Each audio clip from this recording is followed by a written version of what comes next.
Hello students, today our topic is HTML and in this lecture we are going to discuss about different types of lists used in HTML. These are ordered list, unordered list and definition list. So let's start. First of all, let us take unordered list. तो हम जानते हैं unordered list का name ही है कि unordered means items are not ordered. Items का particular एक ऑर्डर नहीं है, एक नंबरिंग नहीं है. वहाँ पर काउंट कर सकते हैं आप, लेकिन नंबरिंग नहीं है. जैसे ABCD नहीं है, 1 2 3 4 नहीं है. तो हम जो लिस्ट के आइटम्स हैं उनको एक रिप्रेजेंट तो करेंगे, लेकिन एक सिंबल होगा उसके आगे, या तो स्क्वायर होगा या सर्किल होगा या डिस्क होगा, जिससे ये पता चल सके कि लिस्ट के आइटम्स हैं. सो स्टूडेंट, सबसे पहले आपको ये पता होना चाहिए कि लिस्ट को अगर हमें अनऑर्डर लिस्ट बनाना है तो उसके लिए टैग का यूज़ होगा. टैग यूज़ होगा उसके लिए UL. अनऑर्डर लिस्ट का U और लिस्ट का L. तो क्या हो गया? UL. याद रखिएगा, अनऑर्डर लिस्ट, अनऑर्डर का U और लिस्ट का L. तो क्या बन गया आपका? UL. तो UL बन गया, लेकिन इतना ही सफिशेंट नहीं है. उसके बाद आपको you have to mention the list items. तो उसके लिए क्या करना पड़ेगा आपको? उसके लिए भी एक टैग है और वो है LI. Now the main point is LI tag should be used with in the UL tag. तो इसके अंदर आपको यूज़ करना है UL टैग के अंदर. ठीक है, मीन्स LI को UL टैग के अंदर डिफाइन करना है आपको. Inside the body of the UL tag you must define the LI tag. तो आइटम तो एक से ज़्यादा हो सकते हैं, बिल्कुल बात ठीक है, आइटम एक से ज़्यादा होंगे भी. तो LI टैग, आप जितने आइटम्स हैं उतने LI टैग यूज़ कर सकते हैं. और सेकंड इंपॉर्टेंट थिंग कि UL टैग और LI टैग दोनों ही कंटेनर टैग हैं. तो आपने इसे स्टार्ट किया है तो आपको क्लोज भी करना पड़ेगा. ओपन टैग यूज़ किया है तो क्लोज टैग भी यूज़ करना पड़ेगा. ठीक है. और UL टैग के अंदर LI लिखेंगे और फिर आइटम्स को क्लोज करते हुए जाएंगे. फाइनली जब सभी काम हमारा कंप्लीट हो जाएगा या सभी आइटम्स को हम डिक्लेयर कर देंगे, उसके बाद UL टैग को भी क्लोज कर देंगे और हमारे पास जो लिस्ट मिलेगी वो वो हमारे पास अनऑर्डर्ड लिस्ट मिलेगी. तो एक तो ये था पॉइंट. अब कुछ नहीं, कहाँ यूज़ करेंगे? तो देखिए, बॉडी टैग के अंदर यूज़ करना है आपको, क्योंकि आपको इसको डिस्प्ले कराना है. और हम ये जानते हैं कि जो भी कुछ कंटेंट होता है जिसे डिस्प्ले कराना होता है, बॉडी टैग के अंदर से डिफ़ाइन करना होता है. तो आप इसे बॉडी टैग के अंदर डिफ़ाइन कीजिए. बाकी HTML हेड टाइटल जैसे वो रहता है प्रोग्राम के अंदर वैसे ही रहेगा. ठीक. तो एक तो ये, एक और आता है इसका टाइप एट्रीब्यूट. अब एट्रीब्यूट से क्या मतलब है? एट्रीब्यूट से मतलब है प्रॉपर्टी से. ठीक है. इसके तो अभी देखिए, जैसे मैंने बताया कि जो लिस्ट के आइटम्स हैं वो अलग अलग तरीके से रिप्रेजेंट हो सकते हैं. तो आप उसे किस वे में रिप्रेजेंट करना चाह रहे हैं? आप स्क्वायर की फॉर्म में रिप्रेजेंट करना चाह रहे हैं, डिस्क की फॉर्म में रिप्रेजेंट करना चाह रहे हैं, सर्किल के रूप में सर्किल की फॉर्म में रिप्रेजेंट करना चाह रहे हैं. तो उसके लिए हमारे पास एक एट्रीब्यूट है, जिस एट्रीब्यूट का नाम है टाइप. क्वेश्चन ये, इसे लिखेंगे कहाँ? इसे ओपन टैग में लिखेंगे, अंदर inside the body of the open UL tag. तो जहाँ आपने UL लिखा है उसके साथ स्पेस दे के लिखे टाइप इक्वल टू इसकी वैल्यू या तो स्क्वायर होगी, डिस्क होगी या सर्किल होगी. आप तीनों में से एक लिख सकते हैं. अगर आप तीनों में से कोई नहीं लिखेंगे तो इसकी डिफ़ॉल्ट वैल्यू कंसीडर होती है, और डिफ़ॉल्ट वैल्यू मैं आपको बता दूं डिस्क होती है. ठीक है.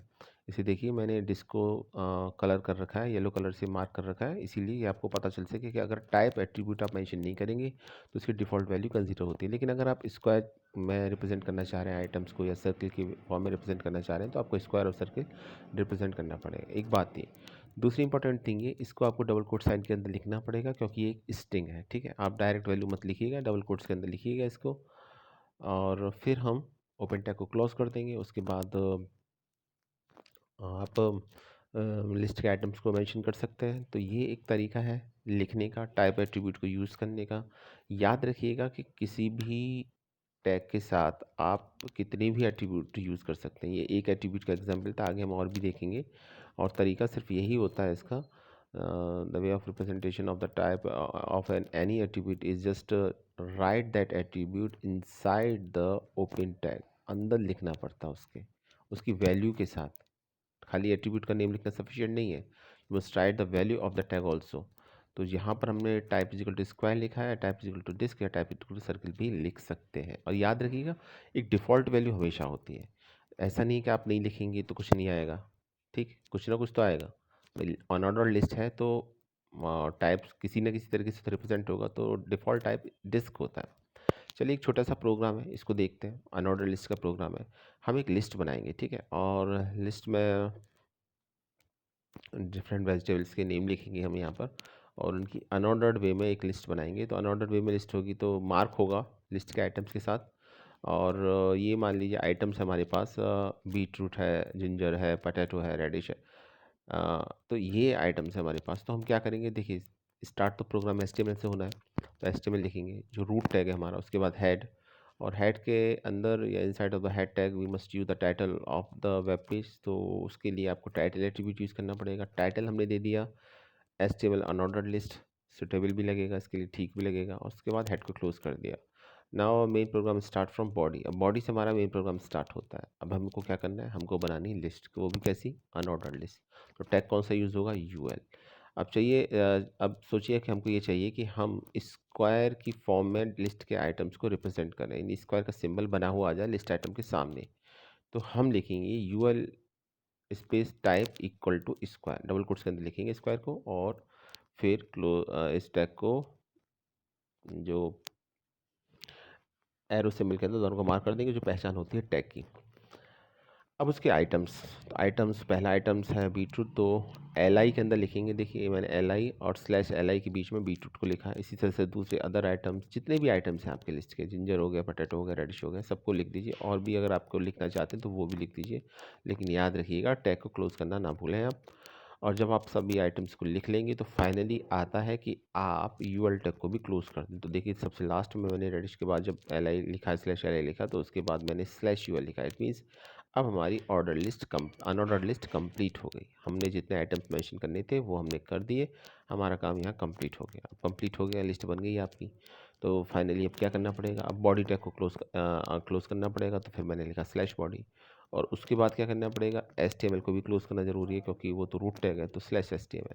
यहाँ मैं एक बात आपको बता दूँ कि जैसे मैंने यहाँ पर स्पेस दे के लिखा है, तो ये कोई ऐसा नहीं है कि आप स्पेस दे के नहीं लिखेंगे तो एरर आएगी, कोई रूल नहीं है ये। लेकिन this is just a way of representation of different tags. तो ये बताता है कि कौन सा टैग किसके अंदर आ रहा है, ठीक है। ये पता होना चाहिए, क्योंकि कभी कभी क्या होता है कि हम भूल जाते हैं, क्लोज करना भूल जाते हैं टैग को। लेकिन जब आप इस तरीके से प्रोग्राम को लिखते हैं तो आपको याद रहता है कि ये टैग हमने स्टार्ट किया था, इसको अभी हमें क्लोज करना है, ठीक है। तो थोड़ा सा इसलिए स्पेस देख लिखा गया, इसलिए देखेंगे आप HTML को सबसे पहले लिखा गया है। तो अभी हमको याद है कि हाँ अभी HTML क्लोज करना बचा है अभी हमारा, तो हम लास्ट में HTML को क्लोज कर देंगे। उसी तरह से बॉडी, UL, LI। तो ये इस तरीके से लिखा जाता है ताकि आपको पता रहे, याद रह सके कि आपको कौन से टैग को क्लोज करना भी बाकी है। अभी कौन से आपके रिमेनिंग है या क्लोज टैग आपको रिप्रेजेंट करना ज़रूरी है। तो वो एक याद रहता है, पता रहता है, दिखता है, एक बार में पता चल जाता है, आपको बहुत ज़्यादा फोकस करने की ज़रूरत नहीं पड़ती। तो आप भी ऐसी प्रैक्टिस कीजिए ताकि आप प्रोग्राम को इस तरीके से लिख सकें। बाकी आप अगर नहीं भी लिखेंगे तो प्रोग्राम तो एग्जीक्यूट होना है, होगा ही, लेकिन गुंजाइश रहेगी गलती होने की, तो फिर उसमें मार्क्स भी डिडक्ट हो जाते हैं आपके। तो फिर उसके लिए आपको लॉस हो सकता है, क्योंकि प्रैक्टिकली तो कोई प्रॉब्लम नहीं, लेकिन थियोरटिकली एग्ज़ाम में अगर आप ऐसे नहीं लिखेंगे तो आपने किसी टैग को क्लोज नहीं किया, कंटेनर टैग है, तो फिर प्रॉब्लम आपके साथ आएगी। तो ये ध्यान रखिएगा। तो चलिए बैक टू द पॉइंट। तो बात ये थी कि अनऑर्डर्ड लिस्ट के लिए टैग है UL, ठीक है। और उसके आइटम्स को लिखते हैं LI के अंदर। UL और LI both are container tags, ये हमें पता होना चाहिए। टाइप इज एन एट्रीब्यूट, और इसकी 3 वैल्यूज हो सकती हैं, स्क्वायर, सर्किल और डिस्क। बाय डिफ़ॉल्ट जो वैल्यू होती है वो क्या होती है, डिस्क होती है। इट मीन्स अगर आप कुछ नहीं लिखेंगे, कोई एट्रीब्यूट मेंशन ही नहीं करेंगे, टाइप एट्रीब्यूट लिखेंगे ही नहीं इसके अंदर, तो डिस्क की फॉर्म में डिफरेंट आइटम्स रिप्रेजेंट होंगे, ये ध्यान रखिएगा। तो चलिए एग्जीक्यूट भी करके देख लेते हैं, ताकि पता चल जाए कि आउटपुट कैसे आएगा आपको। और ये मैं पहले ही बता चुका हूँ आपको। न्यू में जाइए, नोटपैड की फ़ाइल ओपन कर लीजिए, राइट क्लिक करके माउस की, न्यू में जाइए, फिर नोटपैड की फ़ाइल ओपन कर लीजिए, नेम दे दीजिए। मैंने यहाँ पे नेम दे दिया P5, ऑलरेडी एग्जिस्ट कर रहा है तो कुछ और देते हैं, P6 देते हैं। आप अपनी प्रोग्राम का फाइल का नेम कुछ भी दे सकते हैं, ठीक है। मैं प्रोग्राम नंबर 1, प्रोग्राम नंबर 2 इस तरीके से दे रहा हूँ, तो आप भी ऐसे ही दे सकते हैं, कोई प्रॉब्लम नहीं है। यहाँ आप प्रोग्राम लिख सकते हैं, मेरे पास लिखा हुआ ऑलरेडी है प्रोग्राम, तो मैंने कॉपी पेस्ट किया। आपको लिखना है लेकिन याद रखिएगा, ठीक है। तो क्योंकि आपको एग्ज़ाम देना है, समझना है, आपको कॉन्सेप्ट क्लियर होना ज़रूरी है। फिर मैंने इसे सेव कर दिया। अभी इसकी एक HTML फाइल बनाएंगे। तो सेव एज़ में जाएंगे, सेव एज़ में जाने के बाद लोकेशन देखेंगे, लोकेशन डेस्कटॉप ही रखते हैं, और फाइल को .html से सेव कर देंगे। नेम चेंज करने की ज़रूरत नहीं है क्योंकि P6 जो फाइल थी वो टेक्स्ट फाइल थी। अब HTML की एक अलग फाइल बन जाएगी। ऑल फाइल्स में सेलेक्ट करेंगे, save as type all files करेंगे, फिर से सेव कर देंगे। तो P6 की 2 फाइल तो बनेंगी, लेकिन एक टेक्स्ट फाइल होगी जैसे आप यहाँ देख रहे हैं, और एक आपकी फाइल होगी ब्राउज़र में ओपन होगी जो HTML फाइल होगी। इसको डबल क्लिक करेंगे, आपका आउटपुट आ जाएगा, ये देखिए। ठीक है, आप भी प्रोग्राम को ऐसे ही बनाते जाइए। उनका कोड और उनकी एग्जीक्यूटिव फाइल दोनों होनी चाहिए आपकी। तो ये देखिए, आप स्क्वायर का सिंबल आ रहा है डिफरेंट आइटम्स के आगे। ठीक है, क्योंकि हमने type is equal to square दिया था। अगर हम type is equal to square नहीं देते तो क्या आता? तो फिर वहाँ पर आता डिस्क, क्योंकि वो डिफ़ॉल्ट टाइप होता है। क्लियर? तो एग्जीक्यूट हो गया प्रोग्राम। देखिए ऊपर टाइटल भी देख लीजिए आप। आपने हेड के अंदर जो टाइटल देते हैं ना, वो वेब पेज का टाइटल बन जाता है। ऊपर लिखा रहा है HTML अनऑर्डर्ड लिस्ट। तो ये भी ध्यान रखिएगा, आप नहीं देंगे तो कोई टाइटल नहीं आएगा, देंगे तो आ जाएगा टाइटल।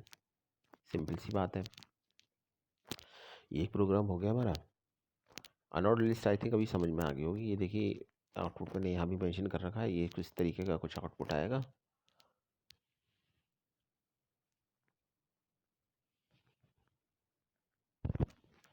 अनऑर्डर्ड लिस्ट के बाद बात आती है ऑर्डर्ड लिस्ट की।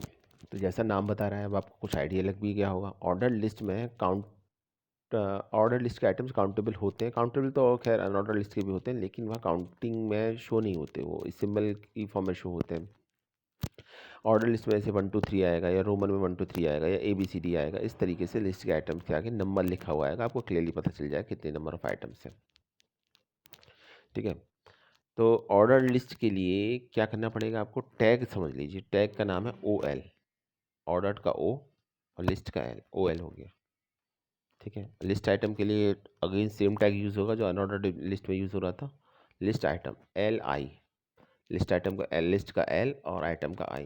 ठीक है, और अगेन फिर वही बात इस पर भी अप्लाई होती है। दोनों के दोनों कंटेनर टैग है, OL भी और LI भी। बाकी आप पहले की तरह करेंगे जैसे आप करते हैं। OL के अंदर डिफरेंट लिस्ट आइटम, इसके साथ भी एट्रीब्यूट यूज़ किए जाते हैं, लेकिन पहले हम एक सिंपल सा प्रोग्राम बनाते हैं बिना किसी एट्रीब्यूट के। और डिफ़ॉल्ट जो इसका एट्रीब्यूट होता है काउंट LI आइटम्स का, वो नंबर आते हैं 1 2 3 4।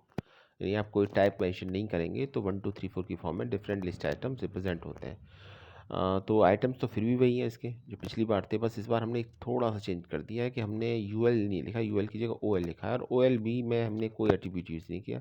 मैं आपको यहाँ ये दिखाना चाह रहा हूँ कि अगर आप कोई टाइप एट्रीब्यूट यूज़ नहीं करते, टाइप एट्रीब्यूट की कोई वैल्यू लिखेंगे नहीं यहाँ पर, ठीक है, तो होगा ये कि जो उसकी डिफ़ॉल्ट वैल्यू होती है वो यहाँ पर अपना रोल प्ले करती है। और डिफ़ॉल्ट इस केस में क्या होता है कि अगर आप OL टैग यानी ऑर्डर्ड लिस्ट यूज़ कर रहे हैं तो उस केस में जो नंबरिंग होती है लिस्ट आइटम्स की 1 2 3 4 की फॉर्म में होती है। तो एक प्रोग्राम पिछली बार की तरह, फ़र्क सिर्फ इतना है कि यहाँ UL की जगह OL लिखा हुआ, बाकी LI सेम ही है, आइटम्स भी सेम ही है। LI UL और OL दोनों में सेम तरीके से काम करता है, तो उसकी फंक्शनलिटी चेंज नहीं होती। तो वो आपके लिए अच्छी बात है कि आपको सिर्फ ये समझना है UL OL में क्या डिफरेंस है। तो इसको भी रन करा के देखते हैं एक बार, तो आपको पता चल जाएगा कि क्या चेंज हुआ इस बार। और एक नया प्रोग्राम बनाएंगे UL का, और फिर उसका UL का तो हम ऑलरेडी बना चुके हैं, अनऑर्डर लिस्ट का OL का भी बनाएंगे। ठीक है, तो आई थिंक अभी ये प्रोग्राम समझ में आ चुका होगा आपको।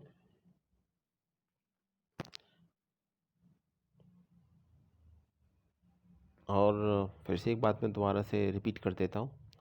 देखिए स्पेस दे के लिखिएगा टैग्स को, कौन सा टैग किसके अंदर आ रहा है, तो ये आपको अच्छी तरीके से पता रहता है, तो आप क्लोज़ करना नहीं भूलेंगे। ठीक है, जैसे फॉर एग्ज़ाम्पल बॉडी वाला पोर्शन देखिए, बॉडी के बाद OL लिखा है, OL के बाद LI लिखा है। जब LI के सारे आइटम क्लोज हो जाएंगे तो आपको पता है कि अभी OL क्लोज करना बाकी है, बॉडी क्लोज करना बाकी है, HTML क्लोज करना बाकी है, तो आपसे गलती नहीं होगी। चलिए रन कराते हैं। फिर से एक फाइल और नोटपैड की ओपन करते हैं, यही रही, और इसका एक नेम देते हैं P6 पहले से, और इसका P7 दे देते हैं। इस पर इसको ओपन करते हैं, डबल क्लिक करते हैं, इस पर यहाँ कोड लिखेंगे। मैं पेस्ट कर दे रहा हूँ यहाँ पर कोड को। ठीक है, आपको लिखना है, टाइप करना है, और फिर इसको सेव कर दे रहा हूँ। नोटपैड की फाइल सेव हो जाएगी, टेक्स्ट फाइल सेव हो जाएगी। अब मुझे HTML फाइल भी बनानी है इसकी, तो लोकेशन सेम रखेंगे, फाइल का नेम भी सेम रखेंगे, ये लोकेशन है, फाइल का नेम भी सेम रखेंगे, और टाइप चेंज कर देंगे, फाइल का टाइप हो जाएगा .html, ठीक है। और नीचे सेव एज टाइप में ऑल फाइल्स कर देंगे।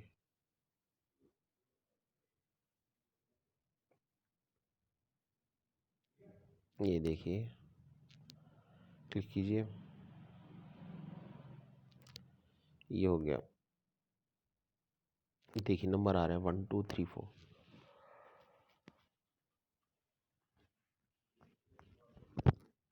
अब आपको ये लग रहा होगा कि इस फाइल का नेम सेम है, तो किस तरीके से वर्क होता है। देखिए फाइल का नेम सेम होने से कोई मतलब नहीं है, उसका जो सेकेंडरी नेम है या जो हम डॉट के बाद लिखते हैं, वो जो उसका टाइप है वो मैटर करता है।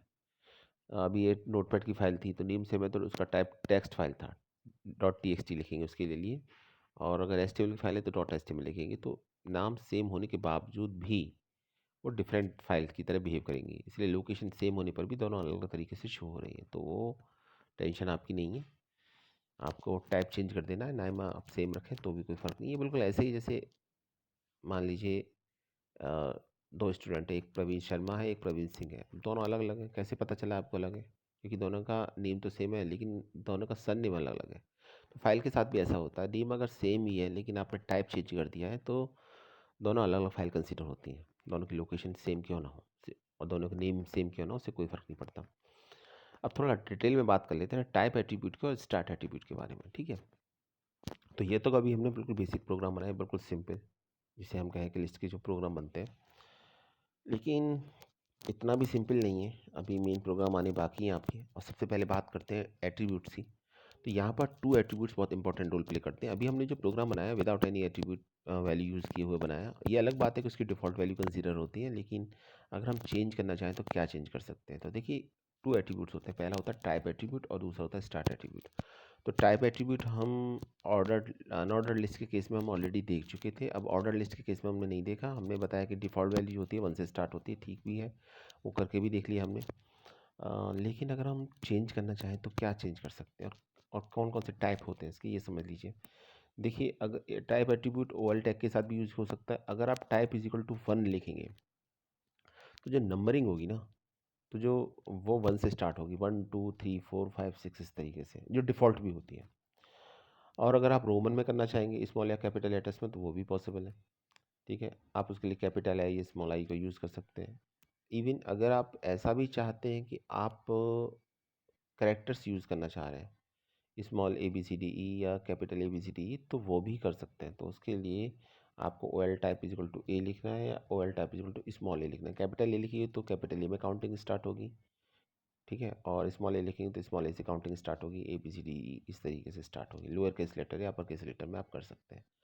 मतलब ये है कि आप नंबर के केस में कर सकते हैं, ठीक है, जो डिफ़ॉल्ट भी होता है। और उसके साथ रोमन में करेंगे तो उसमें भी अपर केस और लोअर केस दोनों ही वैलिड है। और इसी तरह से अल्फ़ाबेट के केस में करेंगे तो उसमें भी अपर केस और लोअर केस दोनों वैलिड है। तो टोटल 5 टाइप्स होते हैं, आप इनमें से कोई भी एक ऑप्ट कर सकते हो। अगर आपने कोई नहीं किया तो बाय डिफ़ॉल्ट जो होगा वो नंबर्स होंगे, जो पिछले केस में हमने देखा नंबर थे भी, हमने टाइप एट्रीब्यूट का यूज़ नहीं किया था। तो एक तो ये टाइप एट्रीब्यूट की बात है। दूसरी बात करते हैं स्टार्ट एट्रीब्यूट की। अब आप स्टार्ट कहाँ से करना चाहते हैं? देखिए बाय डिफ़ॉल्ट जो स्टार्ट होता है वो फर्स्ट नंबर से स्टार्ट होता है, लेकिन आप ये चाहते हैं फर्स्ट से स्टार्ट ना हो। कभी कभी होता है, रिक्वायरमेंट होती है, हम किसी और पोजीशन से स्टार्ट करना चाह रहे हैं। फॉर एग्जांपल मैं नंबर 4 से स्टार्ट करना चाह रहा हूँ, काउंटिंग 4 5 6 7 ऐसे करना चाह रहा हूँ। फिर क्या करेंगे? तो आपके उसके लिए स्टार्ट एट्रीब्यूट का यूज़ करना पड़ेगा। मैं एक बार फिर बता दूं कि स्टार्ट एट्रीब्यूट की जो डिफ़ॉल्ट वैल्यू होती है वो फर्स्ट होती है आपकी, यानी 1 से ही स्टार्ट होता है। तो अगर आपने लिखा OL type is equal to 1, अच्छा यहाँ पर ऐसा नहीं है कि आप एक बार में सिर्फ टाइप एट्रीब्यूट या एक बार में सिर्फ स्टार्ट एट्रीब्यूट यूज़ कर सकते हैं। आप एक बार में दोनों एट्रीब्यूट भी यूज़ कर सकते हैं। तो आपने लिखा OL type is equal to 1, उसके बाद आप दूसरा एट्रीब्यूट यूज़ करना चाह रहे हैं तो स्पेस देख लीजिए, स्टार्ट इज इक्वल टू 4 लिख दिया आपने, तो अब काउंटिंग 4 से स्टार्ट होगी। यहाँ तक तो बिल्कुल सिंपल लगती है बातें। लेकिन अगर ये ऐसा लिखा हुआ है कि OL लास्ट वाली लाइन देखिए, OL type is equal to A and start is equal to 4, तो फिर वहाँ काउंटिंग 4 5 6 होगी या फिर क्या होगा? देखिए वहाँ फिर हम जो लेटर है ना उसको देखेंगे। लेटर है ए का मतलब है 1, बी का मतलब है 2, सी का मतलब है 3, डी का मतलब है 4। तो वहाँ फिर काउंटिंग डी से स्टार्ट होगी, इसको ऐसे याद रखिएगा, ठीक है। अच्छा, अभी एक और इंटरेस्टिंग बात बताता हूँ मैं आपको। टोटल लेटर्स कितने होते हैं इंग्लिश में? 26। अगर आपने स्टार्ट इज इक्वल टू 27 लिख दिया तो क्या होगा, बता सकते हैं आप? नहीं, चलिए मैं बताता हूँ। जेड तक हो गया 26, फिर इसके बाद फिर ए से आपकी काउंटिंग रीस्टार्ट होगी, तो फिर आप जो आएगा ना वो आएगा ए, 2 बार ए आएगा, ठीक है। 28 पर आएगा ए बी, 27 पर आएगा ए सी, इस तरीके से आएगा। ये प्रोसेस चलता रहता है। अच्छा, ये जो हमने इसमें लगाया अपना कॉन्सेप्ट, अभी जो इम्प्लीमेंट हुआ लेटर्स के केस में, कैपिटल लेटर्स में वही स्मॉल लेटर्स में लगेगा, और वही रोमन में लगेगा, आपका रोमन नंबर्स में लगेगा, ठीक है। तो वहाँ भी काउंटिंग उसी तरीके से स्टार्ट होगी। आप देख भी सकते हैं, सेकंड वाले को देखिए। अगर आप लिखेंगे O L type is equal to I और फिर स्टार्ट इजिकल टू 4 लिखेंगे, तो आप यहाँ पर देख पा रहे हैं, हम यहाँ पर रोमन में 4 से स्टार्ट होगी काउंटिंग। तो काउंटिंग उसी के अकॉर्डिंग स्टार्ट भी होती है, ये भी याद रखिएगा। तो ये 2 एट्रीब्यूट थे, टाइप एट्रीब्यूट, स्टार्ट एट्रीब्यूट, ठीक है। एक तो ये हो गया। अच्छा, अभी एक क्वेश्चन और दिमाग में आता है, वो ये आता है कि हम टाइप एट्रीब्यूट ही ना यूज़ करें, खाली स्टार्ट एट्रीब्यूट यूज़ करें, तो क्या होगा? क्या होगा? कौन बताएगा आंसर? सोचिए। तो होगा ये कि टाइप की डिफ़ॉल्ट वैल्यू कंसीडर होगी, स्टार्ट एट्रीब्यूट अपनी तरह से काम करेगा ही करेगा। यानी डिफ़ॉल्ट वैल्यू क्या होती है? 1 2 3, ठीक है। तो काउंटिंग फिर 4 से स्टार्ट होगी। चलिए, ये एक छोटा सा प्रोग्राम है जिसमें मैंने दोनों को यूज़ किया है, ठीक है। इसको थोड़ा सा लार्ज कर देता हूँ, साइज़ बढ़ा देता हूँ इसका, दिखाई देगा क्लियरली, क्लियरली दिखाई भी दे रहा होगा, ठीक है। तो ऑर्डर लिस्ट है, लेकिन इसमें साथ मैंने क्या किया, टाइप और स्टार्ट एट्रीब्यूट दोनों यूज़ किया है। तो लिस्ट तो वही है पुरानी, आइटम्स भी वही हैं, चेंज ही नहीं किए, बस इस बार टाइप और स्टार्ट एट्रीब्यूट दोनों यूज़ कर लिए हैं। टाइप आई यूज़ किया है, ठीक है, और स्टार्ट किया है 4। आउटपुट आपको पता ही, आई थिंक एक्सपेक्टेड है, आपको पता है आपको क्या होने जा रहा है, लेकिन फिर भी मैं आपको रन करा के दिखा देता हूँ। एक और नोटपैड की फाइल ओपन की, नाम दे दिया इसको 6 7 तक हो गया, 8 तक है, P8 दे दिया। यहाँ हम प्रोग्राम लिखेंगे, यहाँ प्रोग्राम लिखने के बाद सेव कर देते हैं, फिर इसको सेव एज कर देते हैं, p8.html लिखता है, ठीक है। डेस्कटॉप पर ही सेव किया है तो फाइल वही बनेगी। सेव एज टैब में ऑल फाइल्स कर दीजिए आप, और इसको सेव कर दीजिए। इसको क्लोज कर दीजिए, इसकी अब कोई ज़रूरत नहीं है, कोड ऑलरेडी लिखा हुआ है। तो ये हमारा कोड फाइल थी, टेक्स्ट फाइल। देखिए, दोनों का नेम सेम है, दोनों का टाइप अलग अलग है, क्लियर है।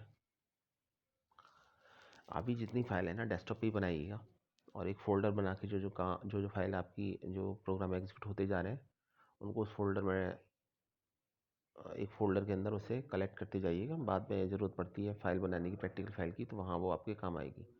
ये देखिए आउटपुट इसका एग्जीक्यूट करने पर 4 से काउंटिंग स्टार्ट हो रही है, 4 5 6 7, क्लियर। ये हो गया आपका आउटपुट। यहाँ भी मैंने शो कर रखा है, देखिए ऐसे आउटपुट आएगा। काउंटिंग 4 से स्टार्ट हो रही है रोमन में, 4 5 6 7 के, क्लियर हो गया। चलिए, अभी आई थिंक मुझे ऑर्डर लिस्ट और अनऑर्डर लिस्ट में डिफरेंस क्लियर हो गया होगा। अब बात करते हैं एक और लिस्ट की, जिसमें मैंने बताया था कि 3 टाइप्स की लिस्ट होती हैं, ऑर्डर अनऑर्डर्ड तो लिस्ट होती है। एक होती है डेफिनेशन लिस्ट, इसे डिस्क्रिप्शन लिस्ट भी बोला जाता है, ठीक है। तो कहीं आपको डेफिनेशन लिस्ट लिखा हुआ मिलेगा, कहीं डिस्क्रिप्शन लिस्ट लिखा हुआ मिलेगा, कन्फ्यूज मत होइएगा, दोनों एक ही बात है। इस लिस्ट को डेफिनेशन लिस्ट या डिस्क्रिप्शन लिस्ट क्यों बोलते हैं? क्वेश्चन यहाँ पर ये है। इसको इसलिए बोलते हैं क्योंकि इसमें हम किसी टर्म को डिफाइन करते हैं। कभी कभी क्या होता है कि लिस्ट के जो आइटम्स होते हैं ना, बिल्कुल सिंपल नहीं होते। लिस्ट का एक टर्म होता है और उस टर्म का डिस्क्रिप्शन होता है, ये उसकी एक डेफिनेशन होती है। तो उस केस में हम ऑर्डर लिस्ट या अनऑर्डर लिस्ट को यूज़ नहीं करते, उस केस में हम डिस्क्रिप्शन लिस्ट को यूज़ करते हैं। और जहाँ तक एग्ज़ाम पॉइंट ऑफ व्यू की बात है, तो एग्ज़ाम में ऑर्डर लिस्ट अनऑर्डर लिस्ट का जो क्वेश्चन आएगा, वो एक तरीके से प्रोग्राम के थ्रू पूछा जाएगा, लेकिन डिस्क्रिप्शन लिस्ट और डेफिनेशन लिस्ट थियोरेटिकली पूछ लिया जाता है। What do you understand by description list और definition list, what are the tags used to implement this concept, या डेफिनेशन लिस्ट या डिस्क्रिप्शन लिस्ट, तो वहाँ आपको डिफाइन करना पड़ेगा। चलिए स्टार्ट करते हैं, डेफिनेशन लिस्ट के बारे में बात करते हैं। तो जैसे डेफिनेशन लिस्ट या डिस्क्रिप्शन लिस्ट, तो डेफिनेशन लिस्ट का डी और लिस्ट का एल, ठीक है। तो पहले तो ये, तो डी एल को स्टार्ट करना है, क्लोज करना है, डी एल से स्टार्ट और क्लोज, पहला तो ये। अब जब हम किसी टर्म की डेफिनेशन देंगे तो एक टर्म होगा जो जिसकी हमें डेफिनेशन देनी है, उस टर्म को लिखेंगे dt के अंदर। dt का मतलब होता है डेफिनेशन टर्म या डिस्क्रिप्शन टर्म, तो वहाँ हम टर्म को लिखेंगे। और दूसरा, फिर उस टर्म को डिफाइन करेंगे। ठीक है, तो डिफाइन करने के लिए होता है dd। ठीक है, d यहाँ पर डिफाइन कर रहा है डेटा, तो ये किसके अंदर लिखा जाएगा, dl के अंदर लिखा जाएगा। तो पहले dl, फिर उसके अंदर dt, और फिर लास्ट में dd, यानी डेफिनेशन लिस्ट, डेफिनेशन टर्म और डेफिनेशन डेटा। ये तीन यूज़ होते हैं किस डेफिनेशन लिस्ट के कॉन्सेप्ट को इम्प्लीमेंट करने के लिए। प्रोग्राम के थ्रू समझते हैं तो आपको और क्लियर हो जाएगा। ये देखिए HTML है, ठीक है, और यहाँ पर ये देखिए छोटा सा प्रोग्राम बनाया है। कुछ टर्म्स की डेफिनेशन दी है। मैं इसको साइज़ थोड़ा बड़ा कर देता हूँ ताकि आप क्लियरली विजिबल हो स्क्रीन पर। HTML से प्रोग्राम स्टार्ट होगा, हेड होगा, टाइटल होगा एज यूजुअल। हेड को क्लोज करेंगे, बॉडी के अंदर आइए। अब देखिए, आपको डेफिनेशन लिस्ट बनानी है तो आपने लिखा DL, उसके एक टर्म दिया HTML। ठीक है, कोई भी टर्म, जैसे मुझे HTML की डेफिनेशन देनी है तो DT के अंदर लिखूँगा HTML। उसको बोल्ड भी कर दिया मैंने, तो बोल्ड टैग भी यूज़ किया है, थोड़ा सा बोल्ड भी दिखाई देगा वो। ठीक है, फिर उसकी डेफिनेशन किस में देंगे, DD में। तो उसकी जो भी डेफिनेशन है, this stand for hypertext markup language, मान लीजिए इसकी डेफिनेशन है तो वो लिख दिया मैंने। उसी तरीके से एक और टर्म है DT, तो DT के में लिखा मैंने HTTP। बोल्ड को आप यूज़ करो मत करो वो आपके ऊपर डिपेंड करता है, यूज़ नहीं भी करेंगे तो भी वो उसको टर्म रिप्रेजेंट होगा ही होगा। और फिर इसके लिए डिफाइन करने के लिए मैंने कर दिया DD, तो इसकी डेफिनेशन दे दी मैंने, this stand for hyper text transfer protocol. तो याद रखिएगा, सीक्वेंस याद रखिएगा। पहले लिखते हैं DL। DL का मतलब है हम डेफिनेशन लिस्ट में बनाने जा रहे हैं, हमने बना ली। ठीक है, अब उसके बाद आप टर्म डिफाइन करोगे यानी DT। तो जो भी टर्म जिसकी डेफिनेशन देनी है वो लिखोगे, और फिर उसके बाद उसकी डेफिनेशन लिखोगे DT के अंदर। ठीक है, और लास्ट में DL को क्लोज कर देंगे, ये बताएगा कि ये आपने डेफिनेशन लिस्ट बना ली है यहाँ पर। तो उसके बाद फिर बॉडी को क्लोज करेंगे, फिर HTML को क्लोज करेंगे। प्रोग्राम बन गया आपका, सिंपल सा प्रोग्राम है, याद रहेगा आपको आई थिंक। इसलिए मैंने मार्क कर दिया है कलर से, DL को येलो कलर से, DT को ग्रीन से और DT को ब्लू से, ताकि आपको पता चले किसके अंदर किसको डिफाइन करना है। DL के अंदर डिफाइन करना है DT और DD को। DL के बाद DT, टर्म डिफाइन करेंगे, टर्म के बाद डेफिनेशन। जैसे आपसे पूछा जाता है ना किसी डेफिनेशन को कॉपी में कैसे लिखते हैं आप, पहले टर्म लिखते हैं, टर्म के बाद उसकी डेफिनेशन लिखते हैं, तो ऐसे ही यहाँ पर है, पहले DT लिखेंगे, DT के बाद DD लिखेंगे, यानी डेफिनेशन टर्म मेंशन करेंगे, फिर उसके बाद उसका डेटा जो भी इसकी डेफिनेशन होगी वो लिखेंगे। ठीक है, और ये सब किसके अंदर होगा, ये सब DL के अंदर होगा, जो ये बताएगा कि ये डेफिनेशन लिस्ट का टाइप है। तो ये एक छोटा सा प्रोग्राम है जहाँ मैंने दो टर्म यूज़ किए, HTML और HTTP, और दोनों की डेफिनेशन दी है। चलिए रन करा के देखते हैं इसको भी। आउटपुट एक्सपेक्टेड है, और थोड़ा सा आउटपुट इस तरीके से दिखाई नहीं देगा जैसे ULOL के केस में दिखाई दे रहा था। तो एक फ़ाइल और बना लेते हैं, उससे आपको और क्लियर हो जाएगा। अभी मैं बताता हूँ कैसे। तो P8 तक हो गया था आई थिंक, P9 बना लेते हैं। P9 फाइल है यहाँ, मैंने ये कॉपी पेस्ट कर दिया। तो ये रहा हमारा प्रोग्राम, इसको करेंगे सेव। तो इस टेक्स्ट फाइल सेव हो गई। अब इसको सेव एज करेंगे तो इसकी HTML फाइल सेव हो जाएगी। यहाँ मैंने इसको टाइप दे दिया HTML, सेव एज टाइप में कर देंगे ऑल फाइल्स, लोकेशन सेम रखेंगे, P9.html लिख देंगे, नेम भी सेम रखेंगे। ठीक है, और सेव कर दिया इसको। अब एग्जीक्यूट करेंगे तो आपको क्लियरली पता चल जाएगा कि किस तरीके से शो होती है डेफिनेशन लिस्ट या डिस्क्रिप्शन लिस्ट। क्लियर करेंगे, ये देखिए ये रहा आउटपुट। तो टर्म दिखाई दे रहा है आपको, उसके नीचे डेफिनेशन, स्पेस नेक्स्ट लाइन से स्पेस देने के बाद फिर उसकी डेफिनेशन लिखी हुई आती है। तो ये भी एक लिस्ट का टाइप है। ठीक है, इस तरीके से आइटम शो होते हैं। एक बार मैं कोड और दिखा देता हूँ आपको, तो डाउट थोड़ा सा और क्लियर हो जाए। ये देखिए, टर्म था HTML, डेफिनेशन फिर उसके बाद लिखी थी हमने, this stand for hypertext markup language. Term था HTTP, डेफिनेशन उसके बाद लिखी, this stand for hypertext transfer protocol. ये देखिए उसी तरीके से शो हो रहा है। तो फ्रेंड्स, ये था हमारा आज का वीडियो। स्टूडेंट्स, एक बात याद रखिएगा, ये एग्ज़ाम में डेफिनेटली आने वाला लिस्ट, इसको ढंग से पढ़ लीजिएगा। और लास्ट, अब इसके बाद जो नेक्स्ट वीडियो होगा ना, उसके अंदर हम नेस्टेड लिस्ट को पढ़ेंगे। तो बहुत इंपॉर्टेंट टॉपिक है। नेस्टेड लिस्ट का मतलब होता है list defined under other list. तो एक दूसरी लिस्ट के अंदर ही कोई एक और लिस्ट डिफाइन कर रखी है तो उसको नेस्टेड लिस्ट बोलते हैं। तो इसको हम नेक्स्ट वीडियो के अंदर डिफाइन करेंगे। उससे पहले बेसिक कॉन्सेप्ट आपके क्लियर होना ज़रूरी थे कि लिस्ट कितने तरीके से इम्प्लीमेंट की जा सकती है, वो आज हमने बता दिया। तो नेक्स्ट वीडियो के अंदर देखते हैं। Thanks for watching this video.